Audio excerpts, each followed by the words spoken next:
সম্পদ, ঐশ্বর্য। মানুষ হয় নিজের সৌভাগ্যের দ্বারা এগুলো লাভ করে থাকেন বা কর্মের দ্বারা। সৌভাগ্য আসলে কি? গ্রহের দশা, যা প্রত্যেক মুহূর্তে বদলাতে থাকে। কর্মের মাধ্যমে যখন আপনি ধন অর্জন করেন, তখন সেই ধন আপনার আগামী প্রজন্ম লাভ করে। সেটা হয় সে ভোগ করে বা তার জন্য তার ভোগান্তি হয়। আর এটা নির্ভর করছে আপনার কর্মের ওপরে। কি কর্ম করেছেন আপনি সেই ধনকে লাভ করার জন্য? যদি আপনি সৎ পথে চলেন, নিষ্ঠা ভরে আপনি কর্ম করে থাকেন এবং তার ফলে আপনি ধন অর্জন করে থাকেন, তাহলে আপনার আগামী প্রজন্ম সেটা ভোগ করবে, সেটা প্রয়োগ করবে নিজের বিকাশের জন্য। কিন্তু যদি আপনি কুকর্ম করে থাকেন, কোনো রকম ছলনা করে থাকেন এই ধন লাভ করার জন্য, তাহলে 100% আপনার আগামী প্রজন্মকে এর জন্য ভুগতেই হবে। তাহলে আপনি কি চাইবেন? যে আপনার আগামী প্রজন্ম সুখ ভোগ করবে, নাকি আপনার কুকর্মের পরিণাম ভোগ করবে? নির্বাচন আপনারই। আসুন আমার সাথে ভালোবেসে বলুন, রাধা রাধা। লোভ আপনার অন্তরের আরও একটা শত্রু। দেখতে গেলে এটা একটা শব্দ, একটা সংস্কৃত শব্দ। লব ধাতু থেকে উৎপন্ন হয়েছে। এর অর্থ কিছু লাভ করা। কিছু লাভ করা অনুচিত নয়, আরও কিছু লাভ করাও অনুচিত নয়, কিন্তু সব থেকে বেশি আমি লাভ করব। আমি আরো চাই, আরো বেশি চাই, আরো বেশি পেতে চাই। এটাই হলো লোভ। আর এই লোভ যখন গ্রাস করে, তখন আপনি যা পেতে চান, সে ধনই হোক বা মানই হোক, তা অর্জন করার জন্য মানুষ যে কোনো স্তরে পৌঁছে যেতে পারে। যদি মানুষ ধন অর্জন করতে চান, তাহলে তার জন্য তারা অধর্মের পথেও চলতে পারেন। যদি সম্মান অর্জন করতে চান, তাহলে অন্য মানুষকে ছোটও করতে পারেন। শেষ পর্যন্ত আপনার এটা মনে হতে পারে যে যদি একটু অল্পই প্রাপ্ত করতাম, কিন্তু ভালোবেসে প্রাপ্ত করতাম, এই জীবন আরো অনেক বেশি সুখী হতো। লোভ আপনার জীবনে, আপনার মনে কখন যে প্রবেশ করবে সেটা আপনি জানতেও পারবেন না। তাই এটা চিনতে শিখুন আর তৎক্ষণাৎ জীবন থেকে বাইরে ফেলে দিন। যা কিছু লাভ করতে চান তা ভালোবেসে লাভ করুন, আর সেই ভালোবাসার সাথেই বলুন, রাধা রাধা। জীবনে ক্ষমা চাওয়া তাও কিছুটা সহজ, ক্ষমা করতে পারা অত্যন্ত কঠিন। ক্ষমা 2 অক্ষরের এই শব্দ হতে পারে, কিন্তু অত্যন্ত বড় এই শব্দ, অত্যন্ত গুরুত্বপূর্ণ এই শব্দ।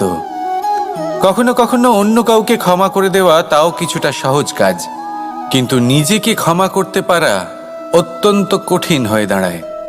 অতীতে যদি আমাদের এমন কোনো ভুল হয় যে কারণে আমরা নিজেকে ক্ষমা করতে পারি না, অনেক সময় এমন কিছু ভুল করে বসি যে বিষয় শুধু আমরাই জানি, কিন্তু আমরা নিজেকে ক্ষমাই করতে পারি না, আর আমাদের বিকাশ সেখানে স্তব্ধ হয়ে যায়। কারণ যদি আপনি ক্ষমা করতে না শেখেন, নিজেকে ক্ষমা যদি না করতে পারেন, তাহলে তা আপনার জীবনের সব থেকে বড় বাধা হয়ে দাঁড়াবে। সেই জন্য জীবনে অবশ্যই শিখুন যে কিভাবে নিজেকে ক্ষমা করতে হয়, আর শিখুন যে আগের করা ভুল আবার কি করে না করা যেতে পারে।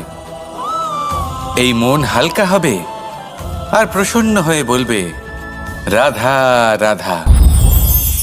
এই সংসারে যখনই কোনো সমস্যা আসে, তখন আমরা আমাদের সব থেকে বড় সম্বলের কাছে আশ্রয় খুঁজি, তা হলো আমাদের বিশ্বাস। এবার প্রশ্ন হলো এটাই যে এই বিশ্বাস কার উপর করা যেতে পারে? পরিবারের ওপর, বন্ধুর ওপর, নাকি তাদের ওপর বিশ্বাস করা উচিত যাদেরকে আমরা কখনো সঙ্গ দিয়েছি? দেখুন, এই সংসারে বিপদের সম্মুখীন হলে কে আপনাকে সাহায্য করবে সেটা নির্বাচন করা আপনার হাতে নেই। সেটা সেই সকল ব্যক্তির উপর নির্ভরশীল যে তারা আপনাকে সাহায্য করবে নাকি করবে না।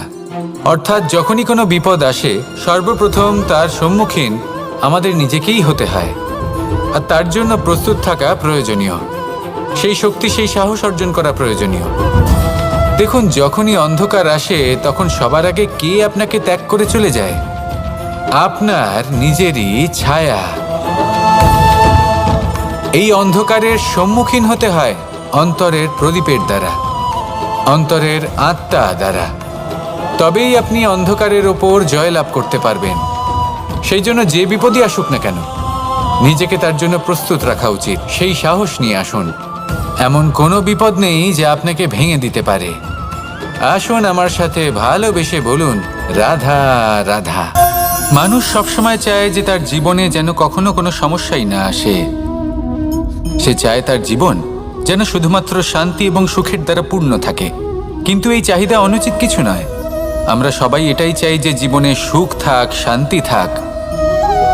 কিন্তু এই কথা সবসময় মনে রাখবেন, যে সূর্য উদিত হন সংসারকে প্রকাশমান করেন, দুপুরবেলায় সংসারকে রৌদ্র প্রদান করেন, সন্ধেবেলায় তাকেও অস্ত যেতে হয়। এবার আমাদের জীবন চক্র কিছুটা এরকমই। কোনো কিছুই চিরকাল একরকম থাকে না। কখনো এই নদীকে দেখুন যা বয়ে চলেছে। এই নদী যা বয়ে চলেছে তার পথেও অনেক বিপদ আসে। বড় বড় পাথরের সম্মুখীন হয়ে তাকেও সামনে এগিয়ে যেতে হয়। একটি পুকুর যা চারদিক থেকে ঘেরা, তার জীবনে কিন্তু কোনো সমস্যা নেই। কিন্তু এই সংসারে পুকুরের পুজো করা হয় না, পুজো করা হয় নদীকে। মনে রাখবেন, সমস্যার ঊর্ধ্বে তিনি উঠতে পারেন যিনি সমাধি লাভ করেছেন, যিনি এই সংসারেই নেই। যিনি এই সংসারে আছেন এবং জীবিত আছেন, তার জীবনের সমস্যা হলো শ্বাসবায়ুর মতোই গুরুত্বপূর্ণ। আসুন আমার সাথে ভালোবেসে বলুন, রাধা রাধা। আজ আমি আপনাকে একটা ছোট্ট কাহিনী শোনাবো। একবার আমি, রাধা আর দাদা, আমরা তিনজনে মিলে লুকিয়ে একটা উপবনে গেলাম আম পেড়ে খেতে। অনেক পরিশ্রম করে আমরা ওখানে পৌঁছলাম আর আমরা আশ্চর্যচকিত হয়ে গেলাম এটা দেখে যে এবার তো আম পাকেইনি। এবার দাদা কি করলেন, একটা আম পাড়লেন আর সেটা চাখলেন, আর উনি নিরাশ হয়ে পড়লেন। উনি বললেন যে এটা তো খুবই টক। তারপর রাধা একটা আম পাড়লো আর সেটা চেখে দেখলো, আর রাধা উৎসাহিত হয়ে পড়ল। আমি রাধাকে জিজ্ঞেস করলাম, কি হয়েছে, তুমি এত উৎসাহিত কেন? তখন রাধা বলল যে এবার এত বেশি টক আম হয়েছে যে এগুলো দিয়ে আমরা আচার বানাবো। তাহলে দাদা ওখান থেকে বেরিয়ে গেলেন নিরাশ হয়ে এবং খালি হাতে। রাধাও ওখান থেকে বেরিয়ে গেল কিন্তু উৎসাহিত হয়ে, আর অনেকগুলো কাঁচা আম সাথে নিয়ে। এর থেকে আমরা কি শিক্ষা পেতে পারি? যে প্রত্যেকটা স্থানে এমন কিছু রয়েছে যেখান থেকে আমরা কিছু একটা শিক্ষা লাভ করতে পারি, যা আমাদেরকে বিকাশের পথে নিয়ে যেতে পারে। এই শিক্ষা প্রত্যেক স্থানে আছে। সবকিছু আমাদের দৃষ্টিভঙ্গির উপর নির্ভর করছে। যখনই আমাদের জীবনে, আমাদের সম্পর্কে কোনো সমস্যা, কোনো বিপদ আসে, তখন বেশিরভাগ মানুষ সেই বিষয় নিয়ে দুঃখী হয়ে পড়েন। আর কিছু মানুষ এমনও থাকেন যারা শেষ পর্যন্ত তার সমাধান করেন, বিপদকে পরাজিত করেন, সম্পর্কগুলিকে আবার জুড়ে দেন। যদি আপনি সুখের খোঁজ করেন তাহলে আপনি সুখ অবশ্যই পাবেন, প্রসন্নতা অবশ্যই পাবেন। যদি আপনি দুঃখ খোঁজেন তাহলে দুঃখ অবশ্যই পাবেন। এবার আপনি কি খুঁজতে চান, সেই চয়ন আপনারই। আসুন আর আমার সাথে ভালোবেসে বলুন, রাধা রাধা। কখনো কোনো প্রজাপতিকে উড়তে দেখেছেন? কি সুন্দর উড়ে বেড়ায় সে, এক ফুল থেকে অন্য ফুলে, এক পাতা থেকে অন্য পাতার ওপর। কিন্তু সে কিভাবে উড়তে শেখে কখনো ভেবেছেন? জন্ম থেকেই কিন্তু প্রজাপতির ডানা থাকে না। ও কিন্তু ছোট্ট একটা ডিমের আকারে জন্ম লাভ করে। তারপর সেই ডিমটি ভেঙে একটি কীট বাইরে আসে। আস্তে আস্তে সে বড় হয়, ওর শক্তি বৃদ্ধি পায়। তারপর সে সেই কীট দশা ত্যাগ করে নিজের ডানাগুলি মেলে। এই প্রক্রিয়া তার কাছে সরল নয়, অত্যন্ত যন্ত্রণাদায়ক প্রক্রিয়া, কিন্তু সে সেই যন্ত্রণা মেনে নেয়। আর তারপর আস্তে আস্তে সে উড়তে শেখে। শুধুমাত্র আকাশে উড়ে বেড়ায় তা নয়, আমাদের মনের মাঝে উড়ে বেড়ায়। এবার এই ডিম থেকে প্রজাপতি হয়ে ওঠার যে যাত্রা, এটা যতটা কঠিন, ততটাই কঠিন হয় এই সংসারে শ্রেষ্ঠ কর্ম করা, ততটাই কঠিন হয় এই সংসারে মহান হয়ে ওঠা। সেই জন্য প্রয়োজনীয় প্রচেষ্টা এবং সময়। নিরন্তর প্রচেষ্টা করতে থাকুন, পর্যাপ্ত সময় নিন এবং আপনি নিজেকে এই আকাশে উড়ন্ত অবস্থায় পাবেন। আসুন আমার সাথে ভালোবেসে বলুন, রাধা রাধা, রাধা রাধা। আপনারা হয়তো ভাবছেন কি আশ্চর্য ব্যাপার, প্রত্যেকবার আমি কথা শেষ হওয়ার পরে রাধা রাধা বলি। এইবার আমি আগেই বলে দিলাম। কারণটা কি? কারণ হলো অত্যন্ত বিশেষ। প্রত্যেকবার কথা সমাপ্ত হবার পরে আপনাদের সবার মধ্যে ভালোবাসা বিতরণ করতে চাই, তাই রাধা রাধা বলি। কিন্তু এইবার এই নতুন এবং বিশেষ সূত্রপাতে প্রথমে প্রেম বিতরণ করা অত্যন্ত আবশ্যক। এবার একটা বিষয় আছে যা জানেন হয়তো সকলেই, কিন্তু বুঝতে খুব কম জন পারেন। এই প্রেম, এই আনন্দ, এই সকল কিছুর সূত্রপাত হয় নিঃস্বার্থ আবেগের দ্বারা। ঠিক যেমন একজন মাতাকেই দেখে নিন। যখনই একজন মাতা সন্তানকে জন্ম দেন, তখন এই সংসার ভুলে যায় যে তার জন্য এটা একটা নতুন জন্ম।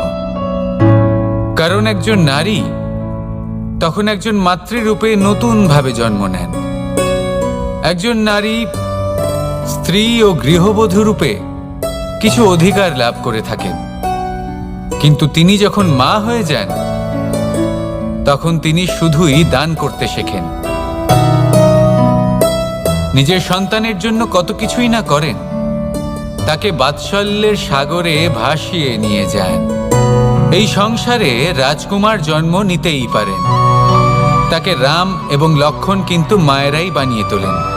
একজন গোয়ালা জন্ম নেয়, তাকে দ্বারকাধীশ একজন মাই বানিয়ে তোলেন।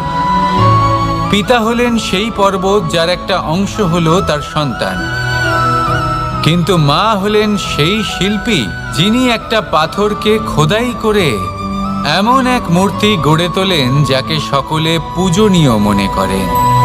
তাহলে স্মরণ করুন সেই সকল মুহূর্ত যেগুলি আপনি নিজের মাতার সাথে অতিবাহিত করেছেন। অনুভব করতে পারবেন যে কিভাবে এক মুহূর্তেই এই মন প্রফুল্ল হয়ে ওঠে। এবার এর কারণ কি? এর কারণ হলো এই জীবনের আসল দ্বারই হলো মমতা।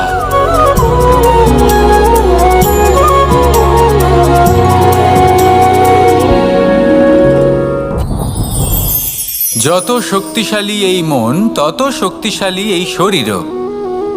এই যে আমাদের শরীর, এটা আসলে কি? এ হলো একটা রথের মতো। আর একটা রথ ততক্ষণ চলতে পারবে না যতক্ষণ না তাকে কোনো সারথি চালাবে।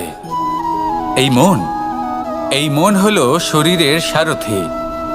এবার ভাবুন, যদি এই সারথি শক্তিহীন হয়, দুর্বল হয়, তাহলে এই রথের কি হবে?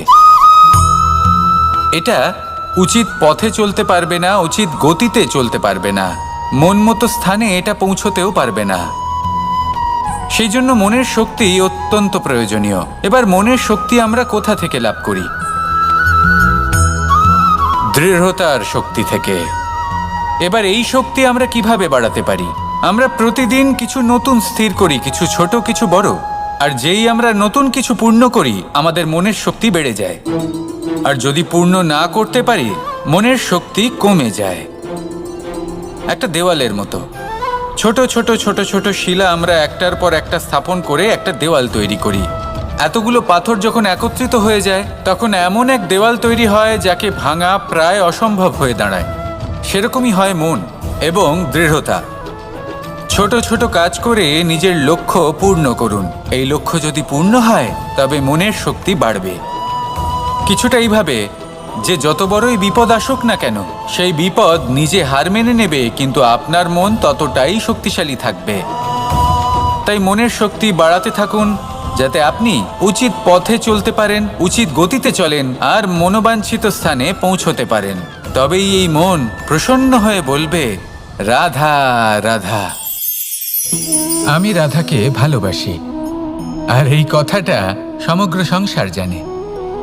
আর সময় অন্তরে লীলার দ্বারা, বিভিন্ন ঘটনা দ্বারা, কর্মের দ্বারা আমি নিজের এই ভালোবাসা রাধার সামনে প্রকাশ করি। এবার আপনি বলবেন, এসবের কি প্রয়োজন? রাধা কি এই কথা জানে না যে কৃষ্ণ তাকে কতটা ভালোবাসে? অবশ্যই জানে, কিন্তু এই যে ভালোবাসা, তা মনে রেখে দেওয়ার জন্য নয়, তা প্রকাশ করার জন্য। আর বারংবার এই ভালোবাসাকে প্রকাশ করা উচিত, উচিত সময় এবং উচিত সুযোগ দেখে। কিরকম? এবার যদি আপনি প্রেমীর সাথে কোনো উৎসবে থাকেন, তাহলে তার সাথে নৃত্য সঙ্গীত করুন। যদি ভিড়ের মাঝে থাকেন, তখন প্রেমীকে সম্মান করুন, একান্তে প্রসাধন করুন। দুঃখের সময় তার হাত ধরে থাকুন, সুখের সময় আলিঙ্গন করে রাখুন। এই প্রেম যত প্রকাশ করবেন, ততই এই প্রেমের বৃদ্ধি হবে। এই প্রেম আরও বেশি গভীর হবে, অটুট হবে। তাই এই প্রেমকে মনে নয়, আপনার জীবনে স্থান দিন। মন খুলে প্রকাশ করুন আর আমার সাথে ভালোবেসে বলুন, রাধা রাধা। মুঠো হাতের শক্তি বেশি, মুঠো খুললেই তা দুর্বল। তা এমন কি থাকা উচিত এই বন্ধ মুঠোয় যা লাখের সমান? মানসিকতা এবং স্বপ্ন। মানুষ জন্মগ্রহণ করে, তার মানসিকতা সময়ের সাথে উন্নত হয়। মানসিকতা অনুযায়ী সে স্বপ্ন দেখে, আর সেই স্বপ্ন সার্থক করতে সে পরিশ্রম করতে থাকে। কিন্তু খুব গুরুত্বপূর্ণ একটা কথা আছে যা আপনার মনে রাখা উচিত। আপনার এই মানসিকতা, আপনার এই স্বপ্ন, তা যেন আপনার নিয়ন্ত্রণে থাকে। আপনার বন্ধ মুঠোয় যেন এর লাগাম থাকে, আপনি যেন এর প্রভু হন। যদি তা হয়, তবেই আপনি লাভবান হবেন। যদি এরা আপনাকে নিয়ন্ত্রণ করতে থাকে, যদি আপনার মুঠো খুলে যায়, না পথ আপনার নিয়ন্ত্রণে থাকবে, না মানসিকতা থাকবে, না স্বপ্ন নিয়ন্ত্রণে থাকবে। আর যদি তাই হয়, তাহলে আপনি আপনার ভবিষ্যৎ নষ্ট করে ফেলবেন। তাই নিয়ন্ত্রণ করতে শিখুন নিজের বিচার বুদ্ধি, নিজের মানসিকতা, নিজের স্বপ্নকে। নিজের এই স্বপ্ন পূরণ করুন আর আমার সাথে ভালোবেসে বলুন, রাধা রাধা। আমার কাছে যশোদা মা যেমন, আমার কাছে দেবকী মা যেমন, আমার কাছে ঠিক তেমনই হলেন গোমাতা। এবার ভেবে দেখার বিষয় হলো এটা যে এই সংসারে অসংখ্য প্রাণী আছে। একজন গাইকে একজন মায়ের মর্যাদা কেন দেওয়া হয়? তাহলে এর অনেকগুলো কারণ আছে। এই গাই অর্থাৎ গোমাতা, এনারা হলেন অত্যন্ত শান্ত, শান্তিপ্রিয়, কখনো কারোর কোনো ক্ষতি করতেই পারেন না। গোমাতা যে দুধ নিজের বাছুরকে পান করান, সেই দুধই আমাদেরও দেন। সেই দুধ পান করে আমরা শক্তি লাভ করি। এই দুধ থেকে আমরা মাখন, ঘি, পায়েস, এইসব সুস্বাদু খাবার লাভ করি। গোমাতার গোবর আমাদের জ্বালানি হিসেবে সাহায্য করে, যার ফলে খুব কম সংখ্যক কাঠ ব্যবহার করা যায় এবং বেশিরভাগ জঙ্গল সুরক্ষিত থাকে। গোমাতার গোমূত্র, সেটাও আমাদের কাছে লাভজনক। এর দ্বারা আমরা অনেক রোগ থেকে মুক্তি লাভ করতে পারি। গোমাতা যখন একটি বাছুরকে জন্ম দেন, তখন সেই বড় হয়ে আমাদের ক্ষেত কর্ষণ করে। সেই জন্য গাইকেও জীবনে মায়ের মর্যাদা দেবেন। যতটা সম্ভব তাকে সেবা করুন এবং ভালোবেসে তাকে পালন করুন। এই মন নিজে থেকেই প্রসন্ন হয়ে বলবে, রাধা রাধা। কনক, কি সুন্দর একটা শব্দ। এর অনেকগুলো রূপ রয়েছে, অনেকগুলো অর্থও রয়েছে। প্রথম অর্থ হলো স্বর্ণ, অর্থাৎ সম্পত্তি। দ্বিতীয় অর্থ ধুতুরা, অর্থাৎ গাছের ছোট একটা বীজ, যা কিনা অত্যন্ত শক্তিশালী হয়। যদি বেশি মাত্রায় এর প্রয়োগ করা হয়, তাহলে এটা বিষময় হয়ে উঠতে পারে। এই হলো সেই ধুতুরা যার প্রয়োগ মহাদেবের পুজোতে করা হয়। এবার প্রশ্ন হলো এটাই যে এই স্বর্ণ এবং এই ধুতুরার মধ্যে মিল কি রয়েছে? মিল হলো এটাই যে এই দুটোই মানুষকে মত্ত করে তোলে। ধুতুরা মানুষকে তখন মত্ত করে যখন তাকে সেবন করা হয়, কিন্তু স্বর্ণ, ধন, সম্পত্তি মানুষ এটা যতটাই অর্জন করে নেয় সেটাই যথেষ্ট। এই স্বর্ণ মানুষের ভাবনা চিন্তা করার ক্ষমতাকে বশ করে ফেলে। মানুষ সম্পত্তির লোভে মত্ত হয়ে ওঠে, কারণ যে যত চমৎকারী, যতটা অমূল্য হয়, তাকে সামলানো কিন্তু ততটাই কঠিন, তাই না? তাই মনে রাখবেন, ধন, স্বর্ণ, সম্পত্তি এগুলো ধুতুরার থেকেও অনেক বেশি বিষাক্ত হতে পারে। তাই এর ওপর আত্মসংযমের একটা কবচ পরিয়ে রাখবেন এবং বিবেকের শক্তির সাথে এগুলো প্রয়োগ করুন, তবেই কল্যাণ হবে। আসুন আমার সাথে ভালোবেসে বলুন, রাধা রাধা। বাহ, পুষ্পের সুবাস আমার খুব ভালো লাগে। অত্যন্ত সুন্দর হয় এই পুষ্প। এইভাবে চারিদিকে পুষ্প দেখে মন আনন্দিত হয়ে ওঠে। এবার আপনারা ভেবে দেখুন, আমার চারিদিকে পুষ্প নয়, আগুন আছে। তাহলে কি হবে? আমার শরীর কি জ্বলে যাবে না? অবশ্যই জ্বলবে। শরীরকে কি আগুনের তাপ সহ্য করতে হবে না? অবশ্যই সহ্য করতে হবে। এটাই হলো প্রকৃতির নিয়ম। এই নিয়ম কিন্তু আমরা সবাই জানি, কিন্তু আমাদের মধ্যে বেশিরভাগ মানুষ এই বিভ্রান্তি নিয়ে বাঁচি যে এই যে প্রকৃতির নিয়ম, তা আমার ওপর প্রযোজ্য নয়। তা কিন্তু নয়।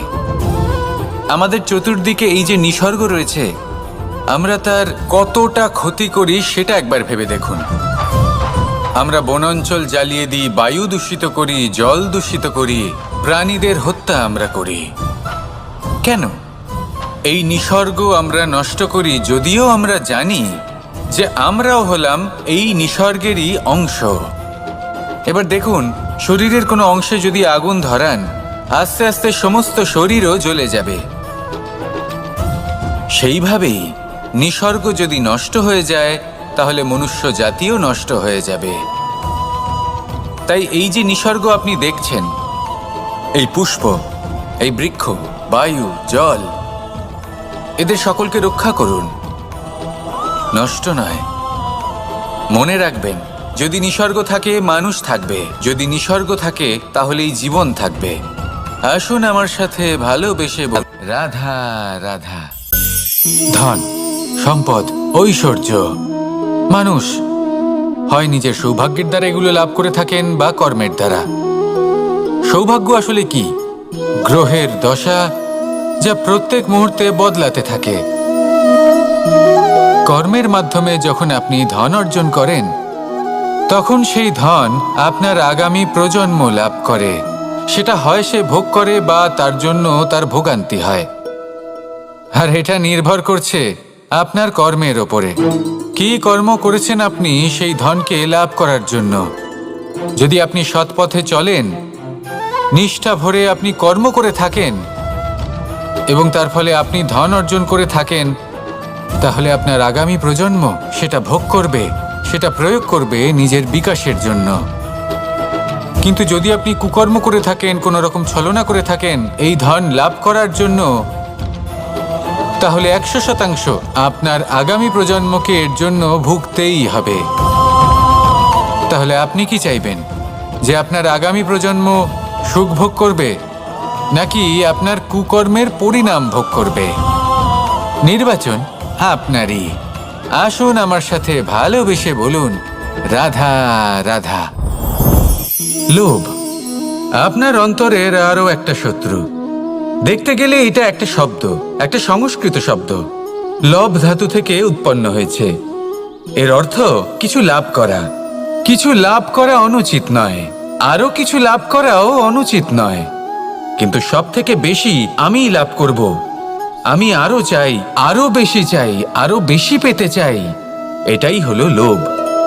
আর এই লোভ যখন গ্রাস করে, তখন আপনি যা পেতে চান, সে ধনই হোক বা মানই হোক, তা অর্জন করার জন্য মানুষ যে কোনো স্তরে পৌঁছে যেতে পারে। যদি মানুষ ধন অর্জন করতে চান, তাহলে তার জন্য তারা অধর্মের পথেও চলতে পারেন।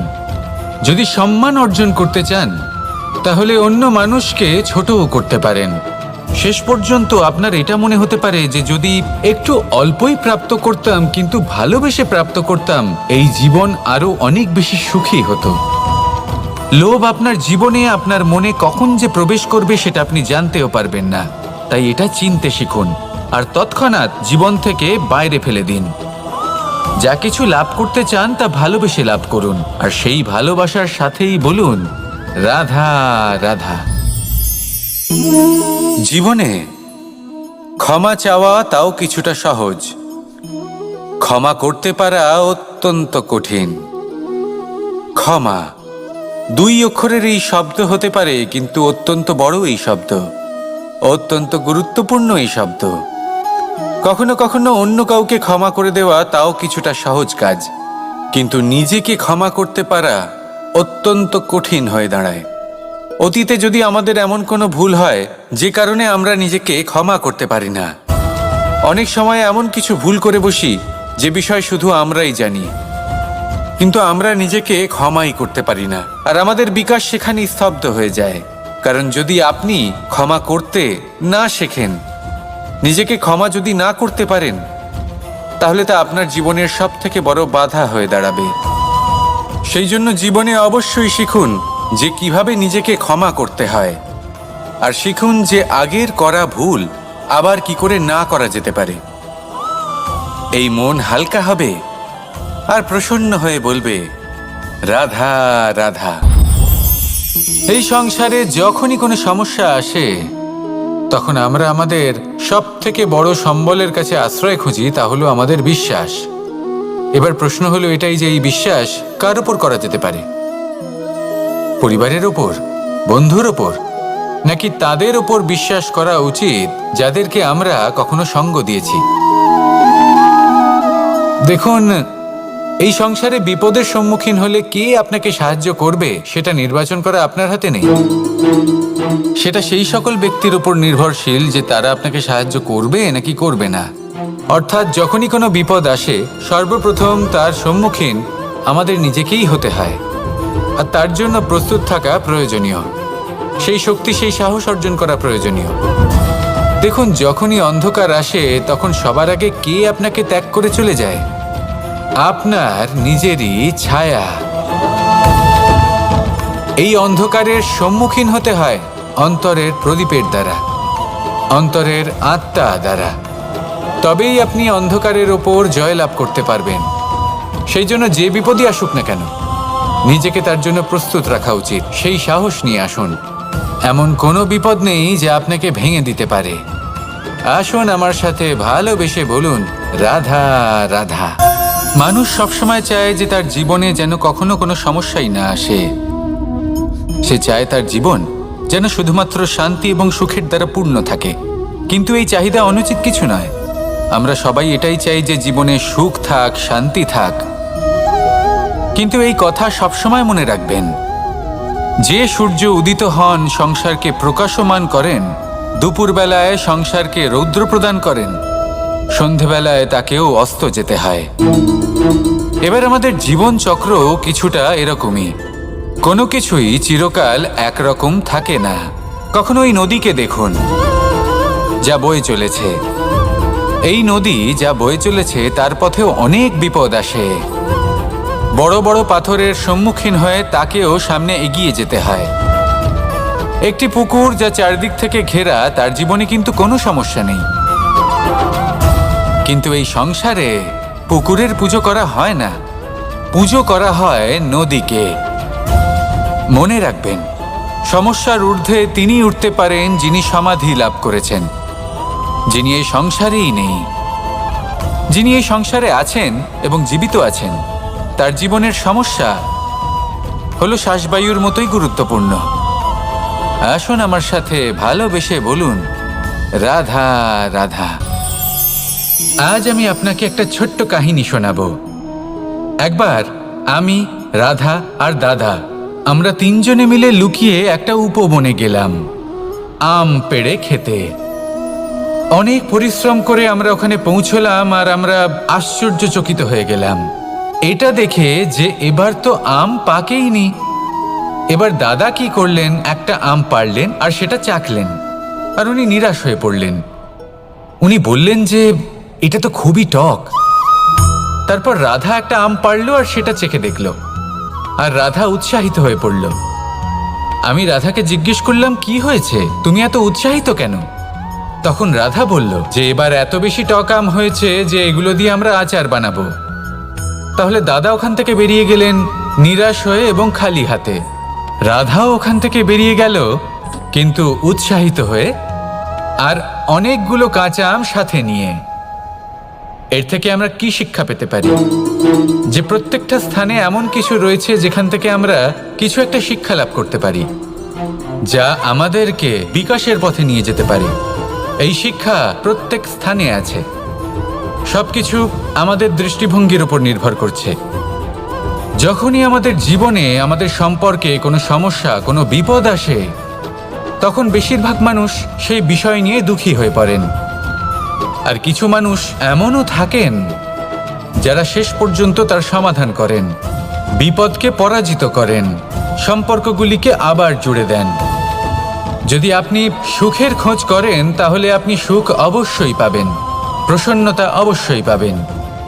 যদি আপনি দুঃখ খোঁজেন তাহলে দুঃখ অবশ্যই পাবেন। এবার আপনি কি খুঁজতে চান সেই চয়ন আপনারই। আসুন আর আমার সাথে ভালোবেসে বলুন, রাধা রাধা। কখনো কোনো প্রজাপতিকে উড়তে দেখেছেন? কি সুন্দর উড়ে বেড়ায় সে, এক ফুল থেকে অন্য ফুলে, এক পাতা থেকে অন্য পাতার ওপর। কিন্তু সে কিভাবে উড়তে শেখে কখনো ভেবেছেন? জন্ম থেকেই কিন্তু প্রজাপতির ডানা থাকে না। ও কিন্তু ছোট্ট একটা ডিমের আকারে জন্ম লাভ করে। তারপর সেই ডিমটি ভেঙে একটি কীট বাইরে আসে। আস্তে আস্তে সে বড় হয়, ওর শক্তি বৃদ্ধি পায়। তারপর সে সেই কীট দশা ত্যাগ করে নিজের ডানাগুলি মেলে। এই প্রক্রিয়া তার কাছে সরল নয়, অত্যন্ত যন্ত্রণাদায়ক প্রক্রিয়া, কিন্তু সে সেই যন্ত্রণা মেনে নেয়। আর তারপর আস্তে আস্তে সে উড়তে শেখে। শুধুমাত্র আকাশে উড়ে বেড়ায় তা নয়, আমাদের মনের মাঝে উড়ে বেড়ায়। এবার এই ডিম থেকে প্রজাপতি হয়ে ওঠার যে যাত্রা, এটা যতটা কঠিন, ততটাই কঠিন হয় এই সংসারে শ্রেষ্ঠ কর্ম করা, ততটাই কঠিন হয় এই সংসারে মহান হয়ে ওঠা।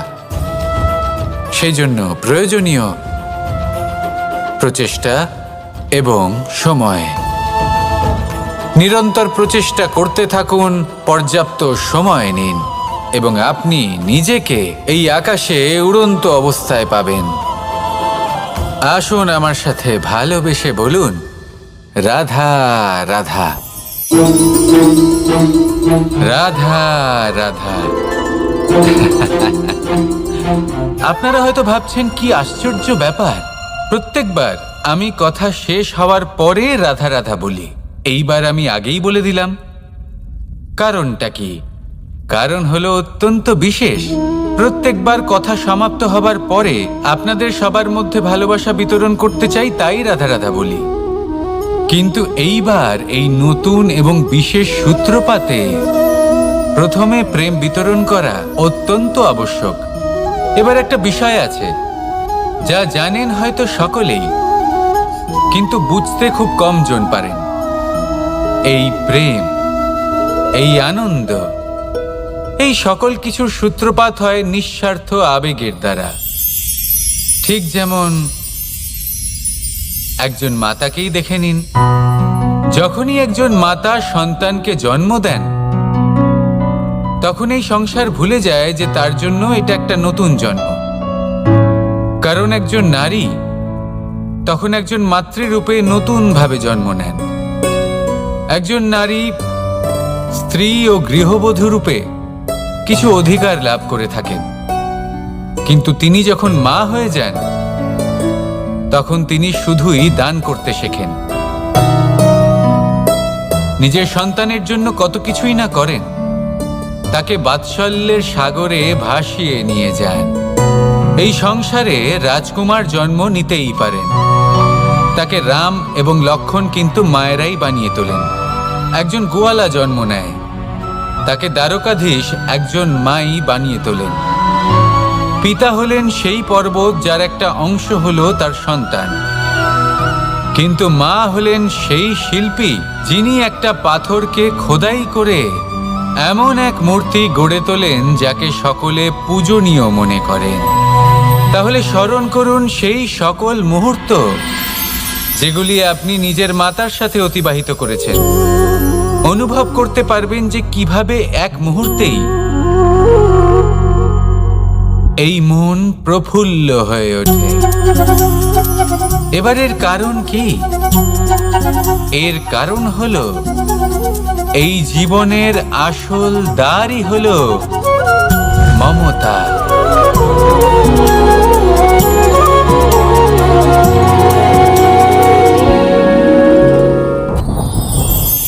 যত শক্তিশালী এই মন, তত শক্তিশালী এই শরীরও। এই যে আমাদের শরীর, এটা আসলে কি? এ হলো একটা রথের মতো। আর একটা রথ ততক্ষণ চলতে পারবে না যতক্ষণ না তাকে কোনো সারথি চালাবে। এই মন হলো শরীরের সারথি। এবার ভাবুন, যদি এই সারথি শক্তিহীন হয়, দুর্বল হয়, তাহলে এই রথের কি হবে? এটা উচিত পথে চলতে পারবে না, উচিত গতিতে চলতে পারবে না, মন মতো স্থানে এটা পৌঁছতেও পারবে না। সেই জন্য মনের শক্তি অত্যন্ত প্রয়োজনীয়। এবার মনের শক্তি আমরা কোথা থেকে লাভ করি? দৃঢ়তার শক্তি থেকে। এবার এই শক্তি আমরা কিভাবে বাড়াতে পারি? আমরা প্রতিদিন কিছু নতুন স্থির করি, কিছু ছোট কিছু বড়। আর যেই আমরা নতুন কিছু পূর্ণ করি, আমাদের মনের শক্তি বেড়ে যায়। আর যদি পূর্ণ না করতে পারি, মনের শক্তি কমে যায়। একটা দেওয়ালের মতো ছোট ছোট ছোট ছোট শিলা আমরা একটার পর একটা স্থাপন করে একটা দেওয়াল তৈরি করি। এতগুলো পাথর যখন একত্রিত হয়ে যায়, তখন এমন এক দেওয়াল তৈরি হয় যাকে ভাঙা প্রায় অসম্ভব হয়ে দাঁড়ায়। সেরকমই হয় মন এবং দৃঢ়তা। ছোট ছোট কাজ করে নিজের লক্ষ্য পূর্ণ করুন। এই লক্ষ্য যদি পূর্ণ হয়, তবে মনের শক্তি বাড়বে। কিছুটা এইভাবে যে যত বড়ই বিপদ আসুক না কেন, সেই বিপদ নিজে হার মেনে নেবে, কিন্তু আপনার মন ততটাই শক্তিশালী থাকবে। তাই মনের শক্তি বাড়াতে থাকুন, যাতে আপনি উচিত পথে চলতে পারেন, উচিত গতিতে চলেন আর মনোবাঞ্ছিত স্থানে পৌঁছতে পারেন। তবেই এই মন প্রসন্ন হয়ে বলবে, রাধা রাধা। আমি রাধাকে ভালোবাসি। আর এই কথাটা সমগ্র সংসার জানে। আর সময় অন্তরে লীলার দ্বারা, বিভিন্ন ঘটনা দ্বারা, কর্মের দ্বারা আমি নিজের এই ভালোবাসা রাধার সামনে প্রকাশ করি। এবার আপনি বলবেন, এসবের কি প্রয়োজন? রাধা কি এই কথা জানে না যে কৃষ্ণ তাকে কতটা ভালোবাসে? অবশ্যই জানে। কিন্তু এই যে ভালোবাসা, তা মনে রেখে দেওয়ার জন্য নয়, তা প্রকাশ করার জন্য। আর বারংবার এই ভালোবাসাকে প্রকাশ করা উচিত, উচিত সময় এবং উচিত সুযোগ দেখে। কিরকম? এবার যদি আপনি প্রেমীর সাথে কোনো উৎসবে থাকেন, তাহলে তার সাথে নৃত্য সঙ্গীত করুন। যদি ভিড়ের মাঝে থাকেন, তখন প্রেমীকে সম্মান করুন, একান্তে প্রসাধন করুন। দুঃখের সময় তার হাত ধরে থাকুন, সুখের সময় আলিঙ্গন করে রাখুন। এই প্রেম যত প্রকাশ করবেন, ততই এই প্রেমের বৃদ্ধি হবে। এই প্রেম আরও বেশি গভীর হবে, অটুট হবে। তাই এই প্রেমকে মনে নয়, আপনার জীবনে স্থান দিন। মন খুলে প্রকাশ করুন আর আমার সাথে ভালোবেসে বলুন, রাধা রাধা। মুঠো হাতের শক্তি বেশি, মুঠো খুললেই তা দুর্বল। তা এমন কি থাকা উচিত এই বন্ধ মুঠোয় যা লাখের সমান? মানসিকতা এবং স্বপ্ন। মানুষ জন্মগ্রহণ করে, তার মানসিকতা সময়ের সাথে উন্নত হয়। মানসিকতা অনুযায়ী সে স্বপ্ন দেখে, আর সেই স্বপ্ন সার্থক করতে সে পরিশ্রম করতে থাকে। কিন্তু খুব গুরুত্বপূর্ণ একটা কথা আছে যা আপনার মনে রাখা উচিত। আপনার এই মানসিকতা, আপনার এই স্বপ্ন, তা যেন আপনার নিয়ন্ত্রণে থাকে। আপনার বন্ধ মুঠোয় যেন এর লাগাম থাকে, আপনি যেন এর প্রভু হন। যদি তা হয়, তবেই আপনি লাভবান হবেন। যদি এরা আপনাকে নিয়ন্ত্রণ করতে থাকে, যদি আপনার মুঠো খুলে যায়, না পথ আপনার নিয়ন্ত্রণে থাকবে, না মানসিকতা থাকবে, না স্বপ্ন নিয়ন্ত্রণে থাকবে। আর যদি তাই হয় তাহলে আপনি আপনার ভবিষ্যৎ নষ্ট করে ফেলবেন। তাই নিয়ন্ত্রণ করতে শিখুন নিজের বিচার বুদ্ধি, নিজের মানসিকতা, নিজের স্বপ্নকে। নিজের এই স্বপ্ন পূরণ করুন আর আমার সাথে ভালোবেসে বলুন রাধা রাধা।